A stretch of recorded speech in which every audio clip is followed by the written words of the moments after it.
Hello, everyone, and welcome to the Cold Dogs, where we explore fascinating moments in history. I am James Brink, and my co hosts are Karlton and Donavon. today we are going to explore the Cold War. Alright, Carlton, tell us about the Cold War. The Cold War was a lengthy struggle between the United States and the Soviet Union that began in the aftermath of the defeat of Hitler's Germany. In 1941, Nazi aggression against the USSR turned the Soviet regime into an ally of the Western democracies.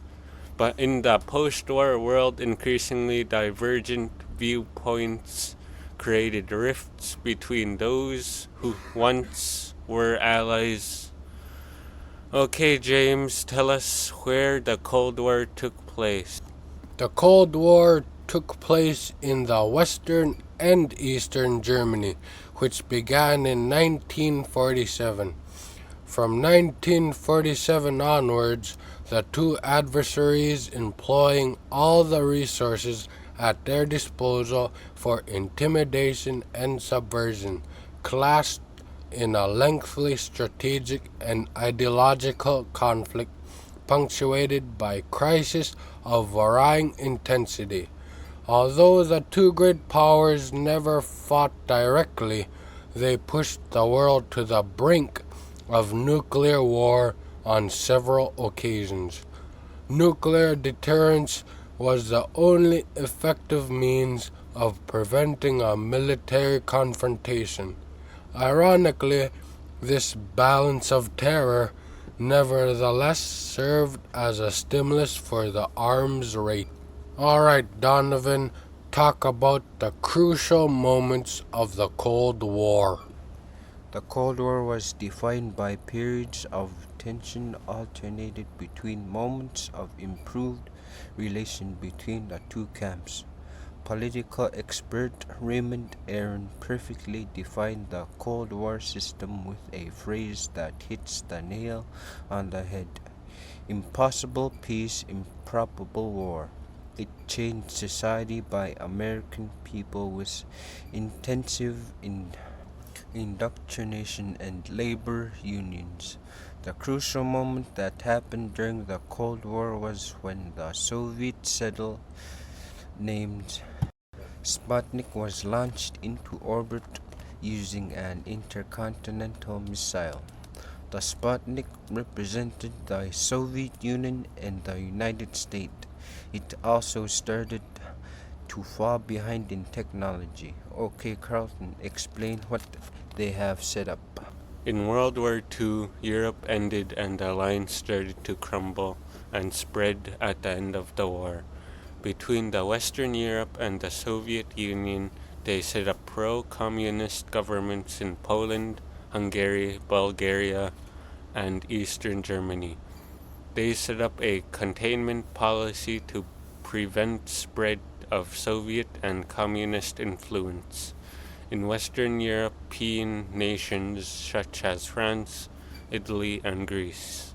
Okay, James, tell us what happened in 1947. In 1947, the United States reversed its traditional reluctances and they got involved in European affairs. The Marshall Plan began, which provided billions of dollars to support the democratically elected governments to eliminate the political instability that communists used to take over. In the city of Berlin, the Soviets cut off all roads and rail traffic to the city, leading to the first challenge of the Cold War.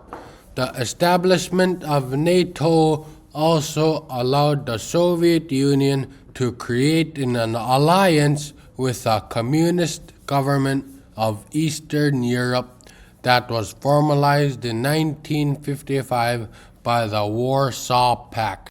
Alright, Karlton, explain the outcome and the impact of the nuclear power. The outcome of the Cold War had a lasting impact on the global world, such as the balance of power, nuclear legacies, and the availability of new technology for nuclear power and energy, and also the global rivalry between the Soviet Union-led Eastern Bloc and Americans dominate the free world. The Cold War democratically shifted global power dynamics, significantly weakening traditional Europe power and propelling the United States and the Soviet into position as dominant superpower. Alright, Donovan, which factor do you believe had the most significant impact on the trajectory of international relations in the second half of the 20th century, and why?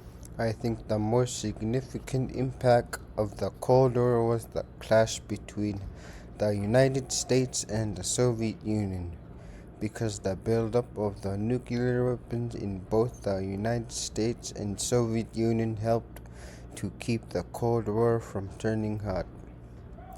And the knowledge that each superpower held a stockpile of nuclear weapons created a military doctrine of mutual assured destruction, in which an attack would cause the complete destruction of one or more, if not more, countries.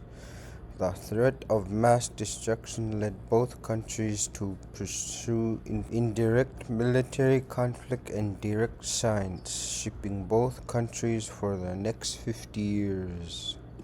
Thank you for listening to the Cold Dogs, where we explore fascinating moments during the Cold War. Make sure to subscribe to Jack Badkey. Until next time.